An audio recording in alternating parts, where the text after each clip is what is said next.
గురువు అనే పదంలో గు అంటే అజ్ఞానము, రు అంటే నిర్మూలించేవారు అనేది గురువుకి తాత్వికపరమైన అర్థం.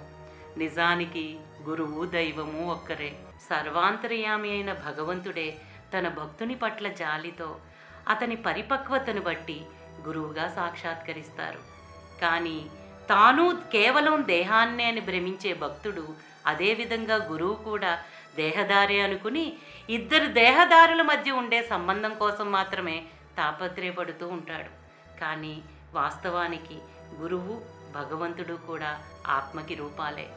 ప్రత్యక్షంగా అనుగ్రహించేవారు గురువైతే పరోక్షంగా గురు రూపంలో అనుగ్రహించేది పరమేశ్వరుడే.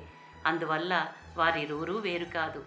గురువు భక్తుని లోపలి నుండే పనిచేస్తూ అతని అజ్ఞానాన్ని అంతమొందించి జ్ఞానాన్ని ఎరుకపరిచేవారే గురువు అని భగవాన్ చెప్పేవారు.